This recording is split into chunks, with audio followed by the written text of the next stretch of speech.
एक तरफ बांग्लादेश में जो माइनॉरिटीज है, जो हिंदू है, उन लोगों की हत्या हो रहा है, बंगाल में वही से हिंदुओं का हत्या हो रहा है। बंगाल का यह चुनाव दो भविष्य को चूज करने के बीच का चुनाव है। एक कि बंगाल के कुछ इलाकों को प्रैक्टिकली बांग्लादेश बनना है या बंगाल को 21वीं सेंचुरी में, इस अमृत काल में विकसित भारत के स्वर्णिम युग की तरफ आगे बढ़ना है।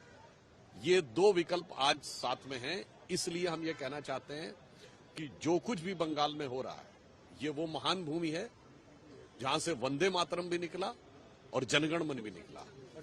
ये तृणमूल के जमाने में तो बंगाल में बहुत सारे घोटाला। देखिए, प्रॉब्लम क्या है कि पश्चिम बंगाल की सरकार इस कदर करप्शन में है। पार्थो चटर्जी के यहाँ और उनके जो साथियों के यहाँ जिस प्रकार से कैश बरामद हुआ, और ममता बनर्जी जी ने ईडी की रेड में जिस प्रकार की घबराहट दिखाई है, never in the history of India, Bharat में हमने कभी नहीं सोचा होगा। चीफ मिनिस्टर खुद गई, she didn't rely on her police, she didn't rely on her staff, उन्होंने अपने हाथ में खुद ली फाइल। ये दिखाता है कि उस हरे रंग की फाइल में पता नहीं कौन से राज हैं। मान लो हर उस फाइल का पन्ना बोल रहा हो कि बैठा हूं दिल में इतने राज छुपाए, एक भी पन्ना हिले तो दिल डगमगाए।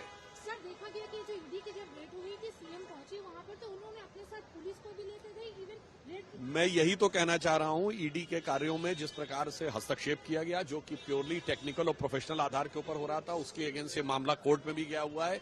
बट महत्वपूर्ण बात यह है, परंतु महत्वपूर्ण बात यह है कि ममता जी को अपनी पुलिस पर भरोसा नहीं था। नॉर्मली चीफ मिनिस्टर कभी कोई कागज भी लेता है तो उसके साथ का कोई सपोर्टिंग स्टाफ लेके चलता है, उनको अपने पर्सनल स्टाफ पर भी भरोसा नहीं था। फिर ऐसी क्या चीज थी उसमें? और इससे एक और बात साफ हो जाती है, उन्होंने कहा उनकी पॉलिटिकल स्ट्रेटजी वहां बन रही थी। इसका मतलब तृणमूल कांग्रेस ने मान लिया कि उनके सारे लीडर्स, उनका ऑर्गेनाइजेशन और उनके वर्कर्स नाकारा है। सारी स्ट्रेटजी एक कारपोरेट ऑफिस में बन रही है।